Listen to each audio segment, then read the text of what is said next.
Alors moi je suis psychologue du développement, c'est-à-dire que je travaille essentiellement avec des professionnels en lien avec les enfants et pour échanger sur qu'est-ce qu'on peut faire pour faire en sorte que les enfants se développent bien. Alors se développent bien avec des guillemets parce qu'aujourd'hui c'est des grands mots. Et du coup, j'interviens dans les crèches, j'interviens dans les écoles, j'interviens auprès des mairies et aujourd'hui, j'interviens auprès de vous pour vous parler justement de tout ce qui est en lien avec l'intimité et le rapport au corps. Du coup, je vais vous parler d'une autre chose qui s'appelle l'extimité. Je vais vous l'expliquer dans quelques instants. Donc déjà, qu'est-ce que ça veut dire l'intimité ? L'intimité, c'est quelque chose que tout en chacun on connaît, et ces derniers temps, elle a beaucoup changé, l'intimité. L'intimité, il faut savoir qu'elle apparaît à peu près vers 3-4 ans, vraiment cette notion d'intimité. Donc avant l'intimité, il y a quelque chose de vraiment très très important qui apparaît, c'est le besoin de reconnaissance dans le regard de l'autre. Et ça apparaît chez le tout petit. Le tout petit, quand il naît, pour qu'il puisse bien se construire, pour qu'il puisse bien se reconnaître, il a besoin de se sentir regardé par son parent. D'ailleurs, on est très bien fait, nous les humains, pour vous dire, un bébé, lorsqu'il naît, sa capacité de vision et la distance de son œil, quand il est dans les bras de son parent, il est capable de voir le visage, comme ça. Après, au-delà, il ne voit pas très bien. Donc on est fait dès notre naissance pour pouvoir reconnaître le visage de l'autre dès le jeune âge. Et ça permet du coup la sécurité affective. Je vois mon parent, je vois son visage, je peux me sentir exister. Du coup, j'ai besoin de ce regard pour me sentir exister. Et ça, c'est primordial pour pouvoir bien se construire par la suite. On voit du coup que pour pouvoir bien se construire, arriver vers 3-4 ans, il va se passer quelque chose d'extraordinaire, ça s'appelle la théorie de l'esprit. Alors peut-être que parmi vous, il y en a qui connaissent cette théorie-là, je vais vous l'expliquer. La théorie de l'esprit, c'est la capacité pour l'enfant de comprendre que quand il pense quelque chose, on ne pense pas comme lui. Pendant longtemps, pendant ses premières années, l'enfant il pense que quand il pense, tout le monde pense à peu près comme lui. Quand il sait quelque chose, tout le monde le sait. Donc quand il a faim, tout le monde a faim. Donc quand vous avez un enfant de 2-3 ans qui vous dit « j'ai faim !» et que vous ne lui donnez pas à manger, il ne comprend pas, parce qu'il se dit « mais lui aussi, il devrait avoir faim, pourquoi il ne me nourrit pas ?» Donc je pense que parmi vous, il y en a, ça leur parle. Et du coup, arrivé à un moment, il commence à réaliser que quand il pense quelque chose, les autres ne pensent pas comme lui. Alors il y a Piaget qui a fait une expérience pour pouvoir démontrer ça, ça s'appelle l'expérience des Smarties. Donc on propose à un enfant qui a 3 ans et demi une petite boîte de Smarties. Dans cette boîte, donc il donne la boîte de Smarties à l'enfant, il lui dit « à ton avis, il y a quoi dedans ?» L'enfant, il va dire « des Smarties ». Ensuite, il va ouvrir la boîte et dedans, il découvre des raisins secs. Grande déception. On lui demande de refermer la boîte et on lui demande « à ton avis, si ton papa ou ta maman rentrait dans la pièce et qu'on lui montrait la boîte de Smarties, qu'est-ce que tu crois qu'il va dire ?» Il va dire qu'il y a des Smarties. Si l'enfant est capable de pouvoir vous dire ça, c'est qu'il est capable de comprendre qu'il a une information, mais que tout le monde ne l'a pas. Par contre, s'il vous dit, il va dire qu'il y a des raisins secs, c'est qu'il n'est pas encore en capacité de comprendre que quand il a une information, tout le monde ne l'a pas. C'est vraiment ça. Et cette théorie-là, elle est primordiale dans la construction de l'identité, tout simplement parce qu'une fois qu'il a compris qu'il a une information, il a compris qu'il peut dissimuler des choses. C'est-à-dire qu'il a fait une bêtise, il a conscience que, tiens, si je ne le dis pas, on ne le saura pas. Et du coup, le pouvoir de dissimulation commence à apparaître vers cet âge-là, et c'est un pouvoir primordial. D'accord ? Du coup, il apparaît un besoin d'intimité vers cet âge-là, le côté de « j'ai besoin d'avoir mon jardin secret ». J'ai besoin de pouvoir avoir des choses où il n'y a que moi qui le sais. Donc cette notion d'intimité, elle va apparaître vers cet âge-là.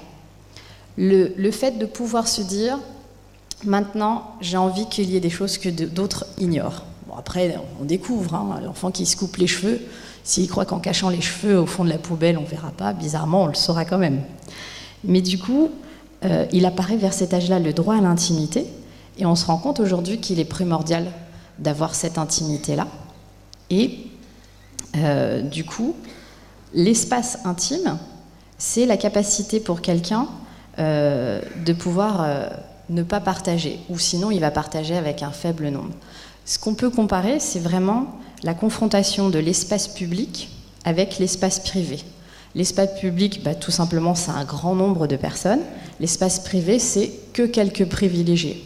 Aujourd'hui, on voit que cette intimité, elle a complètement évolué. Avec l'arrivée des téléphones portables, avec l'arrivée d'Internet, on voit que cette intimité, ce côté où on a notre petit jardin secret, a pris une toute autre dimension. Du coup, au-delà des nouvelles technologies, déjà l'intimité avait commencé à changer. On voit dans les années 70, où il y a eu une explosion des mœurs, on voit par exemple la nudité qui est apparue, qui a été de plus en plus banalisée, et encore aujourd'hui, on est confronté à cette situation-là. Et ça a été renforcé avec l'arrivée d'Internet, de téléphone, où même on voit de la nudité maintenant dans les albums photos. Maintenant, des couples qui attendent un enfant, on va les voir nus, posant, avec le beau ventre rond, etc. Avec un côté de maintenant, je montre mon corps nu aux autres, avec beaucoup plus de facilité qu'il y a quelques années. Donc cette intimité, du coup, du fait qu'on la montre aux autres, on appelle ça l'extimité. Serge Tisseron, qui est pédopsychiatre, c'est lui qui a mis ce mot-là en place. C'est-à-dire que l'intimité, c'est le fait d'avoir son petit jardin secret qu'on peut éventuellement partager avec certaines personnes, mais l'extimité, c'est le fait de vouloir montrer au plus grand nombre certaines parties de soi. Et parce qu'on décide de le montrer justement au plus grand nombre, ça prend plus de valeur. Si j'ai réussi à me dévoiler face à plein de personnes, ce que j'ai dévoilé prend une plus grande valeur. C'est pour ça qu'on parle d'extimité. Du coup, ce besoin-là, on voit qu'il évolue. Je suis désolée, j'ai pas suivi. Tac. Il évolue avec l'arrivée donc d'Internet. Alors, quand il y a eu les premiers blogs, avant même qu'il y ait les réseaux sociaux, les premiers blogs ont apparu avant les réseaux sociaux, on a vu un début d'extimité qui est apparu. On voit des femmes et des hommes qui commencent à raconter leur vie intime, et même des femmes qui commencent à raconter des choses assez crues de leur vie sexuelle, par exemple, choses qu'on ne voyait pas auparavant. Quelquefois, on pouvait, des femmes entre elles pouvaient raconter leurs histoires, mais là, le fait de pouvoir tout balancer, de pouvoir tout écrire aux yeux de tous, il y a eu quelque chose qui a été complètement nouveau. Et du coup, au-delà de raconter les choses, on a commencé à montrer des choses, à montrer de plus en plus de photos, à montrer de plus en plus de vidéos, et du coup, le rapport à notre corps a changé. Aujourd'hui, on voit bien qu'on est envahi par toutes les images via les réseaux sociaux ou même via les publicités, via tout ce qu'on peut regarder dans notre quotidien. On est passé de « je pense donc je suis » à « je vois, je suis vu, donc je suis ». On est vraiment passé dans ce nouveau concept et on le voit encore plus chez les jeunes. Alors, à ne pas confondre avec l'exhibitionnisme. Souvent, on se dit, attendez, c'est vrai, il y en a, ils n'arrêtent pas de se montrer, etc. C'est vraiment... ils sont comme des exhibitionnistes. Mais non, parce que les exhibitionnistes, il y a un besoin de choquer, il y a un besoin d'attirer l'œil sur soi à un moment donné, alors que les personnes comme ça qui se montrent, elles ne cherchent pas à choquer, elles ne cherchent pas à attiser certaines choses dégoûtantes ou quoi que ce soit, elles sont plutôt dans la recherche d'un regard bienveillant et empathique. Sauf certains, mais en règle générale, elles ne font pas dans le but de devoir choquer ou de devoir alarmer. Le désir de se montrer comme ça, du coup, on le voit aujourd'hui dans l'apparition des blogs qui pullulent de partout. Je ne sais pas si certains, peut-être même certains d'entre vous, ont des blogs. On voit qu'il y en a où ça leur fait du bien. Ils sentent mieux dans leur corps du fait de s'être montrés, de s'être affichés. On voit vraiment une évolution qui est assez incroyable. Du coup, on est passé dans quelque chose de se montrer, se cacher. Ce qui est intéressant dans le fait d'avoir la possibilité maintenant de pouvoir faire des blogs, d'avoir un réseau social, etc., c'est que maintenant, je décide de ce que je montre et je décide de ce que je ne montre pas. Les deux sont indissociables. C'est-à-dire que c'est très agréable de se dire « chouette, ça je vais pouvoir le raconter, mais c'est moi qui ai décidé de ce dont je vais raconter ». C'est pas les autres qui vont décider pour moi. J'ai un pouvoir sur ce que je suis en train de faire. Et en même temps, je vais cacher tout ce que j'ai pas envie. Donc quelquefois, au niveau du corps, on va montrer qu'une certaine partie de son corps, celle qu'on aime bien, et ainsi de suite. Mais on se rend compte que cette notion de cacher, montrer, a pris une dimension assez intéressante. Et puis, on se rend compte aussi que c'est très satisfaisant pour la personne de se dire, tiens, là je vais décider de montrer quelque chose, et puis derrière d'avoir tous les commentaires, et puis de pouvoir surenchérir, et puis à un moment donné, si ça leur convient pas, ils vont peut-être plus se cacher et se dire, bon là ça m'a pas plu, etc. Et de faire toujours ce va-et-vient. Et on voit que du coup, les personnes, quand elles se positionnent comme ça, elles ont le sentiment de plus maîtriser les choses. Alors que quand on n'avait pas ce rapport-là à l'image, il y avait un côté où on subissait le regard des autres. Alors que là, on a le sentiment d'être plus maître des situations.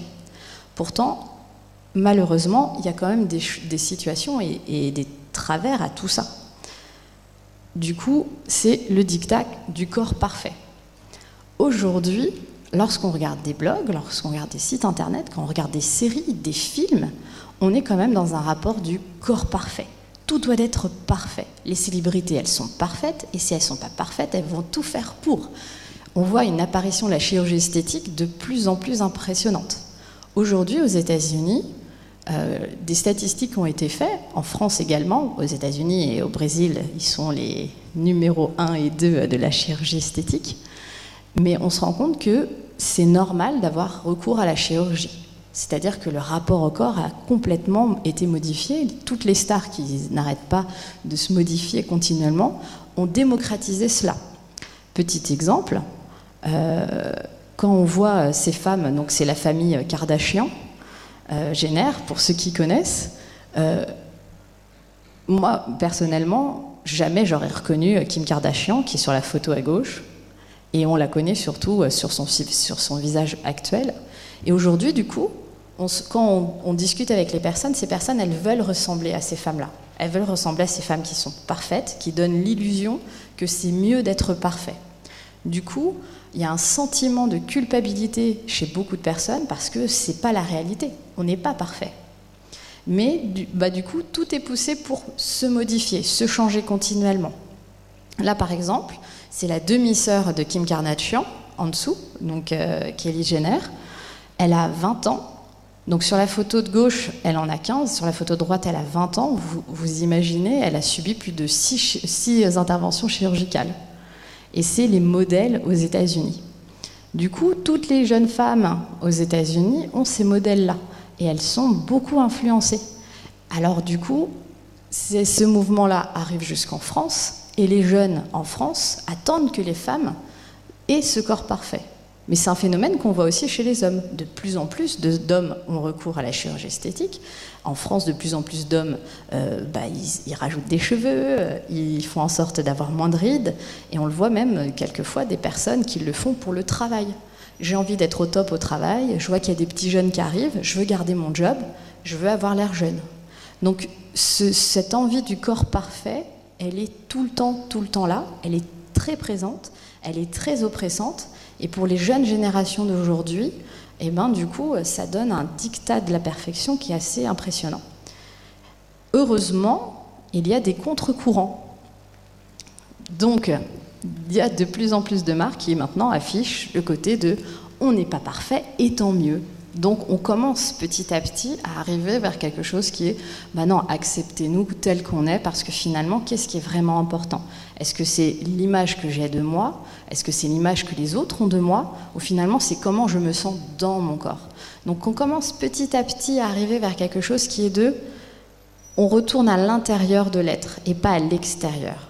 Mais même s'il y a des mouvements comme Dove où ils sont prêts à afficher les imperfections corporelles, on est encore entre deux.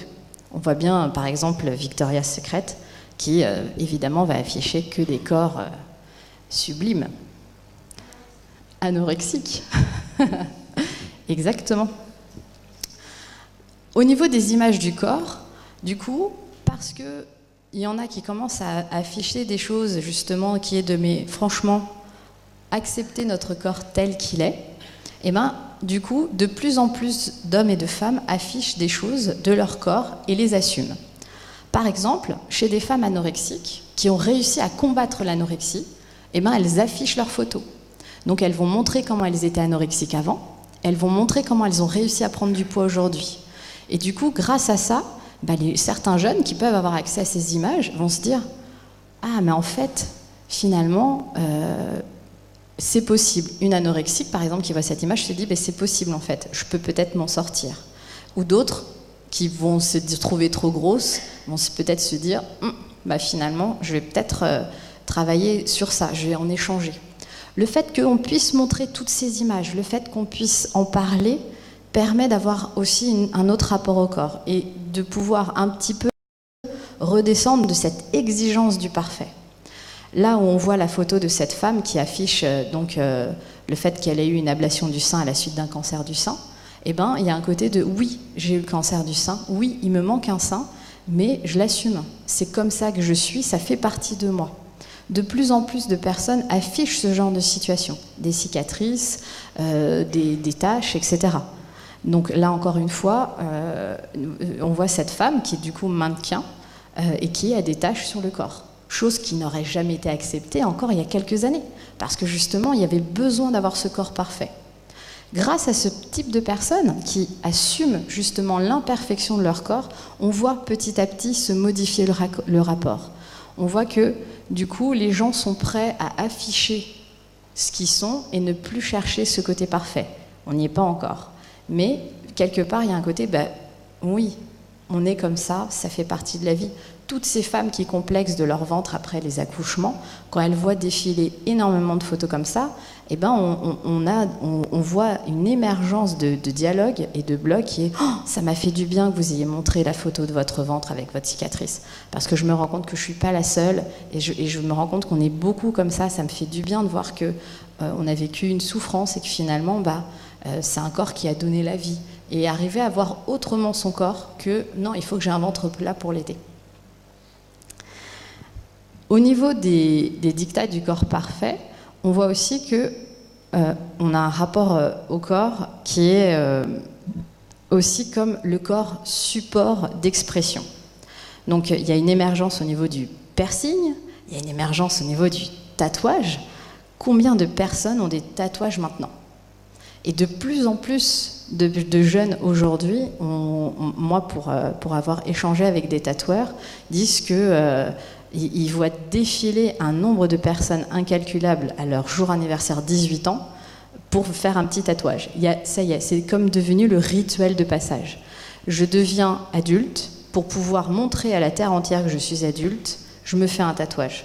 C'est des nouveaux rituels qui apparaissent aujourd'hui et un besoin d'appartenance qui est si j'ai un tatouage, je vais le montrer, et en même temps on retourne dans ce côté caché, montré.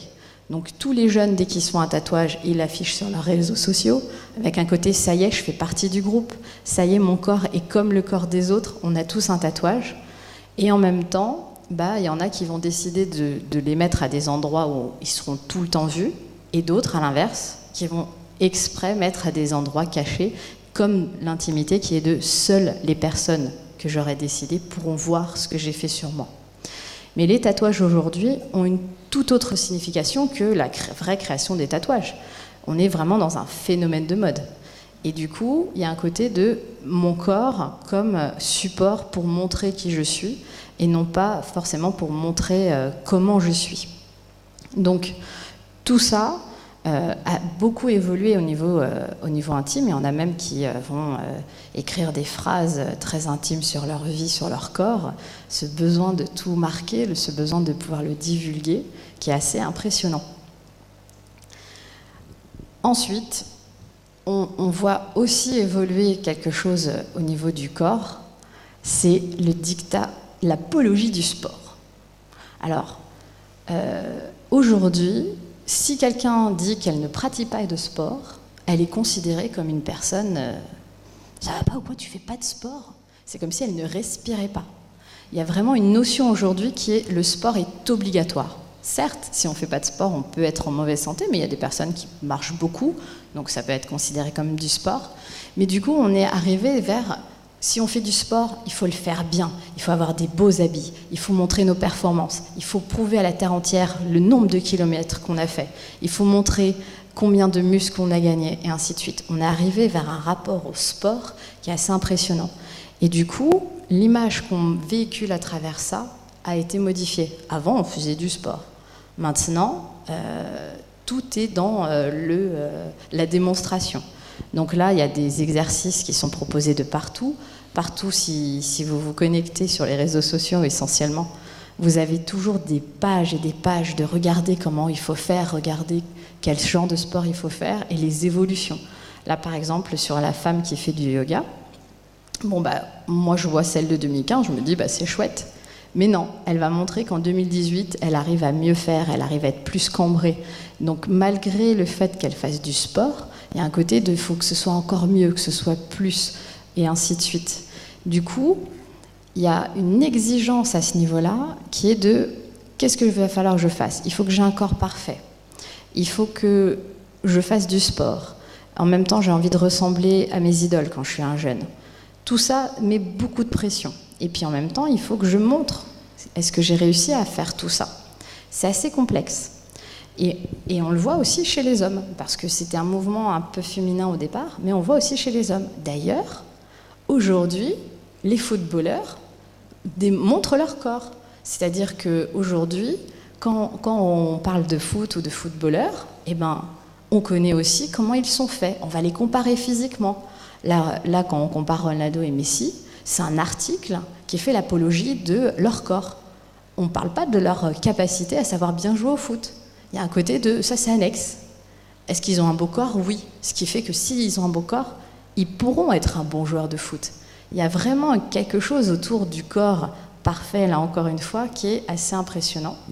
Et puis en plus, il y a un petit mix avec des tatouages, etc.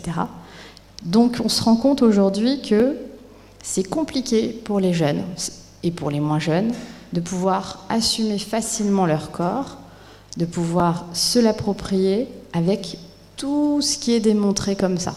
Avec tout ce qu'il y a dans notre environnement, tout est fait pour que on doit afficher quelque chose qui soit rayonnant et qui brille de mille feux. Après, avec le sport, on voit une deuxième vague qui arrive, c'est les personnes qui assument leur problème de poids et qui montrent que grâce au sport, elles ont pu le combattre.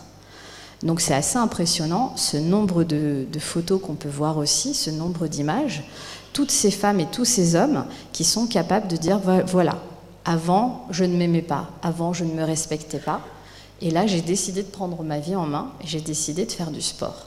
Et donc tout ça est montré encore une fois, c'est-à-dire qu'on ne va pas chercher pourquoi cette personne avait pris du poids, est-ce qu'il y avait un mal-être, on ne va pas traiter tout ça, on va rester encore une fois dans l'enveloppe corporelle. On va rester dans le côté, non, cette personne, elle a mangé trop, dans le basique, maintenant elle fait du sport, ça y est, elle a trouvé un équilibre.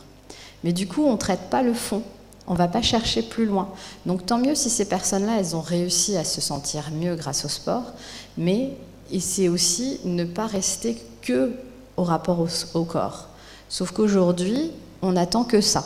On attend qu'on ne démontre que des corps, qu'on démontre que est-ce que tu as pu faire ci, est-ce que tu as pu faire ça. C'est compliqué de pouvoir s'y retrouver. Ensuite, on peut parler du mouvement green. Le mouvement green, c'est le fait de se dire, on est envahi par toutes ces images de corps parfaits. On est envahi de toutes ces images de stars qui se font refaire et qui sont parfaites, de tous ces footballeurs ou de tous ces athlètes ou de tous ces acteurs, peu importe, qui sont eux aussi de nouveau parfaits. Par contre, on a certaines personnes qui affichent leurs imperfections. Et puis, du coup, il y a même certaines personnes qui commencent à dire c'est super tout ça, mais on passe à côté de quelque chose. Et si finalement, s'occuper de soi, s'occuper de son corps, ça ne serait pas de s'occuper de soi à l'intérieur. Donc le mouvement green, c'est toutes ces personnes qui vont parler de méditation, qui vont parler de nourriture saine, qui vont parler de rapport à l'écologie, rapport à la terre. Et là, on commence à voir ce mouvement-là arriver. Et du coup, de plus en plus de jeunes aussi se l'approprient en disant finalement, je vais peut-être arrêter d'être focalisé sur l'image du corps. tel qu'on a envie de nous l'imposer, mais je vais m'intéresser à finalement ce qui se passe à l'intérieur de moi. Donc, de plus en plus, on voit ce type d'image arriver et des personnes qui assument le fait de faire de la méditation. Aujourd'hui, de plus en plus d'hommes et de femmes disent « oui, je fais de la méditation ».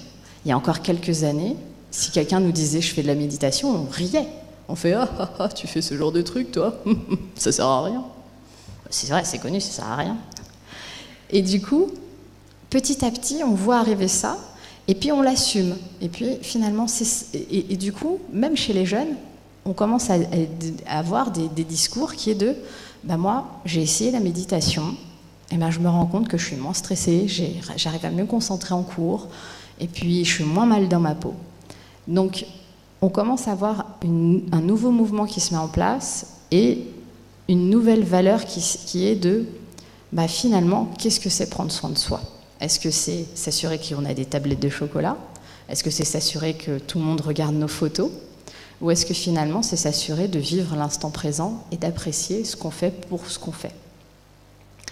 Donc, tous ces différents mouvements qui s'entremêlent, qui s'entrechoquent, font qu'aujourd'hui, l'image qu'on a de soi a été complètement chamboulée, a complètement été bousculé par toutes ces nouvelles choses. Du coup, il y a un vrai écart entre l'image qu'on cherche à véhiculer et l'image qu'on a de soi. Quand on questionne des jeunes, comme moi je rencontre en thérapie des adolescents par exemple, quand je leur demande mais quelle image tu as de toi, très souvent ils ont une très mauvaise opinion d'eux, et quand je leur demande mais tout ce que tu affiches par exemple sur tes réseaux sociaux et tout ce que tu montres, est-ce que les photos que tu montres de toi, qu'est-ce que ça te dit de toi? Eh bien, la plupart du temps, ils disent ça dit de moi que je vais bien, je fais la fête, je suis hyper heureux, j'ai plein de potes, je fais des trucs fun, etc. Donc du coup, beaucoup de jeunes ont conscience qu'il y a un grand écart entre ce qu'ils cherchent à véhiculer et ce qu'ils vivent vraiment.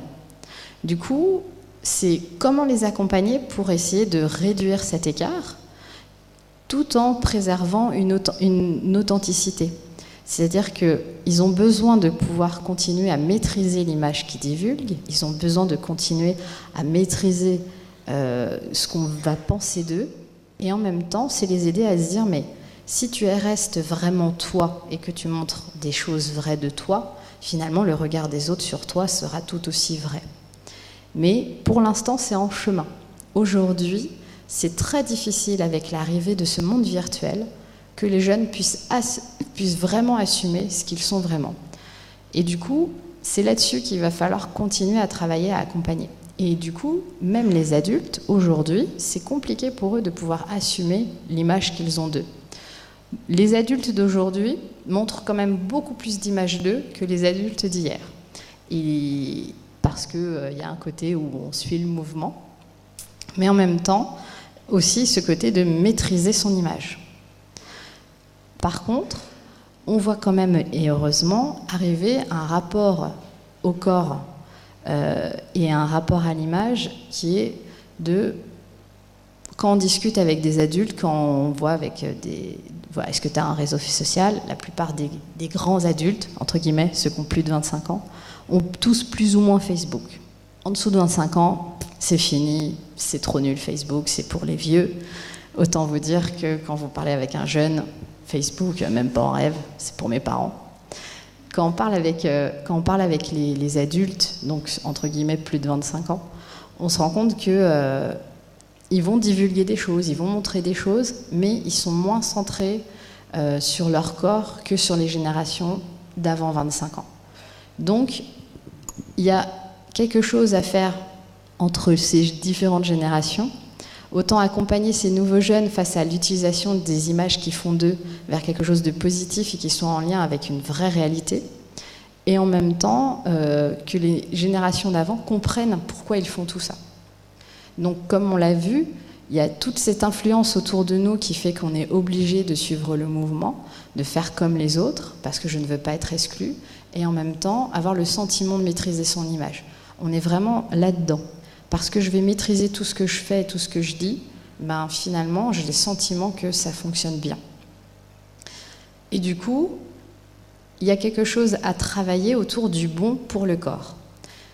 Qu'est-ce que les jeunes aujourd'hui font de bon pour leur corps? Il y en a, ils sont prêts à se mutiler, il y en a, ils sont prêts à se faire des tatouages qui font super mal, il y en a qui sont prêts à avoir des régimes drastiques, infernaux.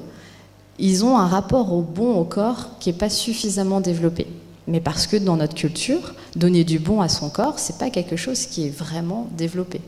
Donner du bon à son corps, c'est juste prendre soin de soi, mais à des moments où c'est vraiment bon de se poser, de se câliner, et ainsi de suite.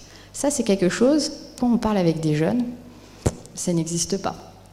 Ou très très peu. Moi, encore il y a 3 jours de ça, j'avais une ado en cabinet, et je lui dis, et qui est très très très stressée, et qui pense beaucoup, et du coup qui a du mal à dormir. Elle réfléchit beaucoup, elle est tout le temps envahie par plein d'idées. Je lui dis, à quel moment tu arrives à avoir des moments pour toi où tu es bien et tu te sens bien dans ton corps? Jamais. Elle me répond, jamais. Sauf quand je dors. Quand je dors, je sens que ça me fait du bien. Sauf que quand on dort, on ne se rend pas forcément compte de ce qui se passe. Donc, c'est-à-dire qu'aujourd'hui, à part dormir, prendre soin de soi, mais dans le côté positif, dans le côté je me sens bien à ce moment-là, je me pose, je lis un bouquin ou je me prends un bain chaud et j'apprécie l'instant présent. C'est quelque chose, aujourd'hui, dans les générations jeunes d'aujourd'hui, ça n'existe quasiment plus. Ils sont envahis par ce besoin d'être dans l'observation des images, dans je vais regarder mon téléphone, est-ce qu'on m'a envoyé quelque chose? Est-ce que moi je ne peux pas envoyer une photo de moi? Est-ce que je ne peux pas faire ci? Est-ce que je ne peux pas faire ça? Ils sont encore beaucoup dans la coquille corporelle, qu'est-ce que je vais pouvoir montrer de moi, et non pas dans ce qu'il y a à l'intérieur de la coquille. Du coup, c'est là-dessus qu'il faudrait se poser les questions. Comment faire pour les accompagner à plus nourrir l'intérieur et pas que l'extérieur? Quels seraient les moyens qu'on pourrait mettre à disposition? Qu'est-ce qu'on pourrait faire? Et comment utiliser toutes ces images dans lesquelles on baigne et en tirer des choses positives? Que faire par rapport à tout ça? C'est vraiment ces questions-là qu'il faut être amené à se poser pour pouvoir mieux gérer et comprendre les situations actuelles et puis du coup pour pouvoir vraiment accompagner au mieux toutes ces personnes qui sont du coup mal dans leur corps. Voilà. Du coup, j'ai terminé. Je vous donne mon micro. D'accord. Donc j'ai terminé. Est-ce qu'il y en a parmi vous qui ont des questions? Et du coup, un micro arrive à vous.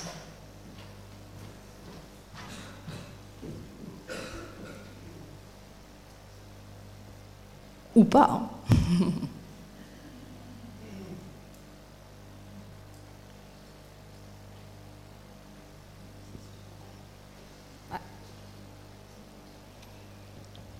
Oui, il y a une main qui se levait là-bas.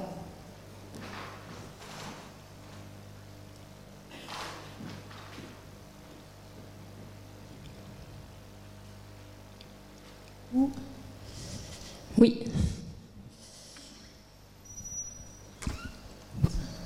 Alors bonjour, ma question c'était par rapport à la place du sport, en fait, par rapport à votre intervention, la place qu'on donne au sport, donc, enfin, notamment dans les pays nordiques, on se rend compte qu'ils soignent beaucoup de dépressions, voire l'ensemble des dépressions à travers le sport. Alors effectivement, il y a la notion d'image, alors après il y a toutes les dérives qui tournent autour du sport par rapport aux addictions, enfin, ouais, en tout cas, ouais, on peut vraiment parler d'addiction. Et du coup, c'est plutôt, enfin, j'ai plutôt l'impression là, qu'on n'a pas dénigré le sport, mais enfin, on se rend compte que le sport est aussi comme une forme de solution et de bien-être pour beaucoup de monde.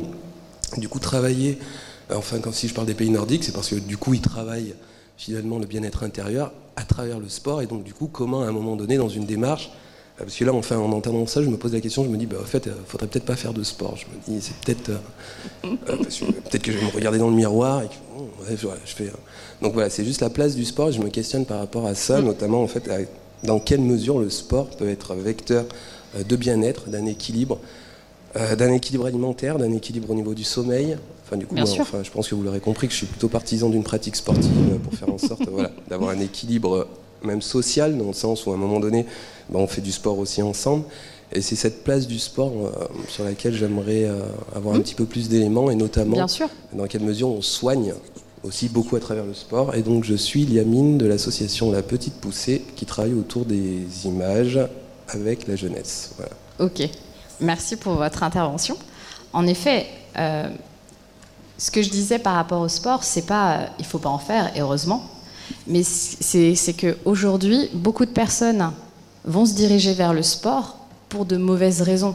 Et comme vous l'avez très bien dit, le sport, ça permet une santé physique et mentale, parce que cette santé mentale, elle est nécessaire. En plus, ça permet des rencontres, ça permet tout ce que vous venez de dépeindre. Mais certaines personnes vont se dire, je vais me mettre au sport pour avoir un plus beau corps, pour que les gens aient une meilleure image de moi. Et c'est pas les bonnes raisons. C'est je vais faire du sport parce que ça me fait du bien. Et le parce que ça me fait du bien ne vient pas toujours automatiquement dans les réponses données quand on demande à certaines personnes mais pourquoi tu fais du sport?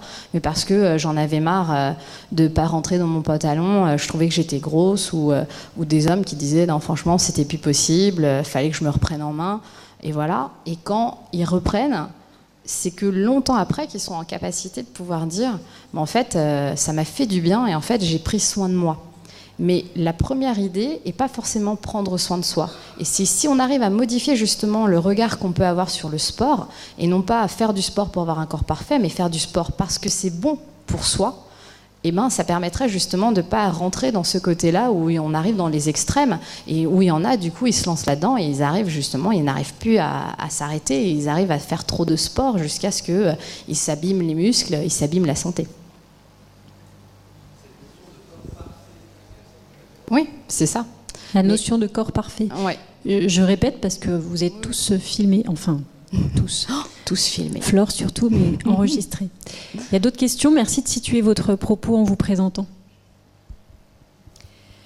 Bonjour, je m'appelle Catherine et je travaille en bibliothèque à Grenoble. Moi, j'ai une question sur les outils, les filtres qui peuvent être apportés aux enfants et aux adolescents. Je pense surtout aux filles. Dans justement cette confrontation permanente à l'image, quelle qu'elle soit, à travers les réseaux sociaux, à travers les blogs ou peu importe. Et je me dis que je trouve qu'aujourd'hui, il y a très peu de professionnels du secteur éducatif qui sont vraiment bien formés pour pouvoir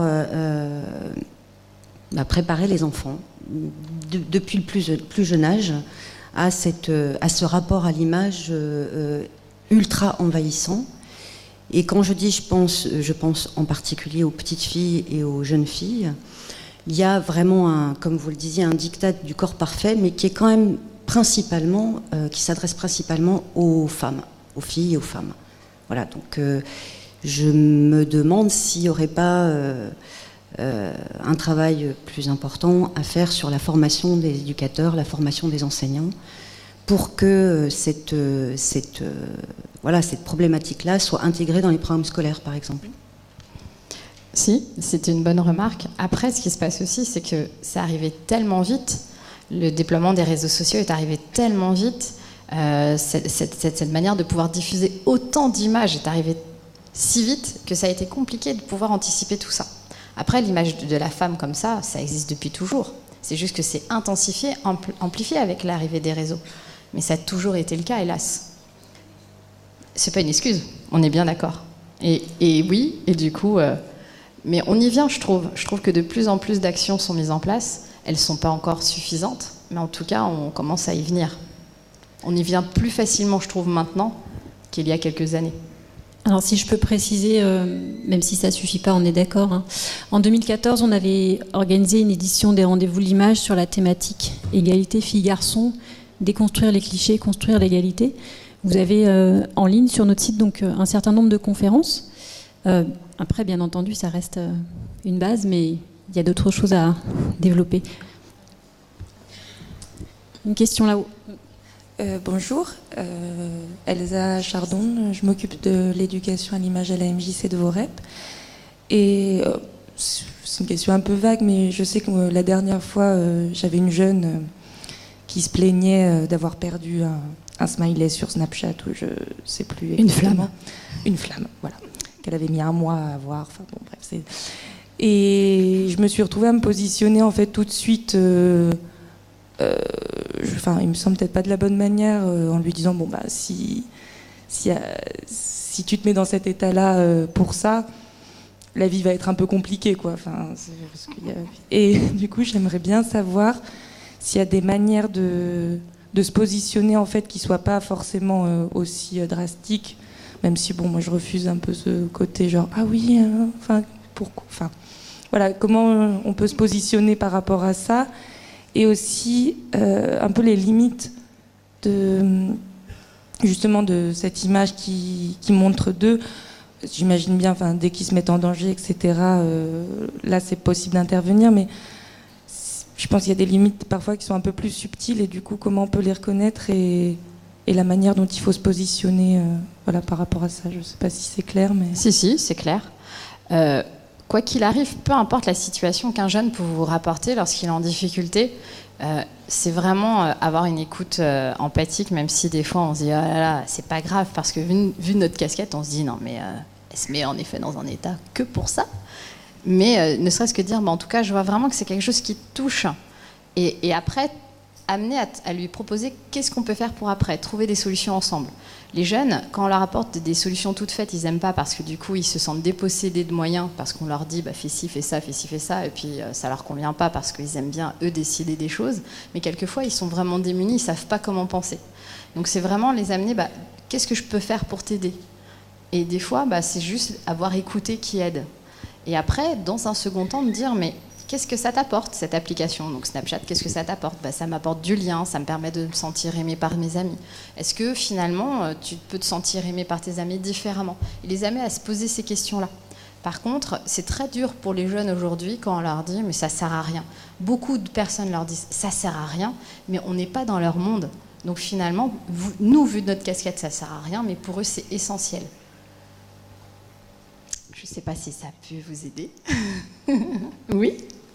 Oui, bonjour. Donc Christine Canard, psychologue de l'adolescent aussi, que certaines personnes ici m'ont déjà entendu, invitée par la Maison de l'Image. Je voulais revenir sur votre notion de maîtrise du corps, de ce que l'on cache, de ce que l'on montre, d'insister sur cette notion que quand on commence à savoir la différence entre montrer et cacher, on maîtrise en fait ce que l'on montre. Et là, je suis pas tout à fait d'accord. Enfin, non, c'est à la fois je suis d'accord. Non, mais je suis d'accord sur le concept, mais je trouve qu'à l'adolescence, justement, de plus en plus, le risque d'aujourd'hui, c'est vraiment le fait de ne plus rien maîtriser. Et l'intervention qu'on vient d'entendre là est tout à fait en lien avec ça, parce que c'est vrai que c'est très important pour eux de se montrer, et parfois ils ne maîtrisent rien, et au contraire ils montrent pour ne pas perdre, c'est Serge Tisseron qui le dit aussi, pour ne pas perdre la relation sentimentale avec qui ils sont, pour ne pas perdre le regard d'autrui sur eux-mêmes, et le nombre de flammes est important pour ça, etc., etc. Donc je trouve qu'au contraire, maîtriser son image, c'est ce qui est le plus difficile en fait dans l'éducation numérique chez nos adolescents d'aujourd'hui.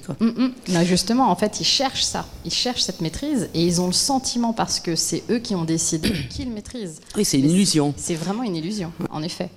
Et c'est ce phénomène-là qui, du coup, il faut essayer d'accompagner. Il y a une autre question. Allez-y. Je travaille en collège à Saint-Martin-d'Hères, je suis CPE, et je suis assez étonnée par ce que vous venez de dire sur le fait que les jeunes d'aujourd'hui se mettraient moins en avant sur les réseaux, parce que ce n'est pas du tout le quotidien que je vis. Je gère toujours autant de problèmes d'enfants qui sont sur Snapchat, Musical.ly, et qui le lendemain au collège, après avoir posté une vidéo ou une photo, sont moqués. Par contre, effectivement, ils ont peut-être pris conscience du fait que sur Snapchat, les photos peuvent être capturées et vont rester. Donc il y a peut-être moins d'images, mais en tout cas, il y a de plus en plus d'insultes, et il y a de plus en plus d'insultes obscènes qui sont liées à de la pornographie, parce qu'ils sont de plus en plus en lien avec la pornographie.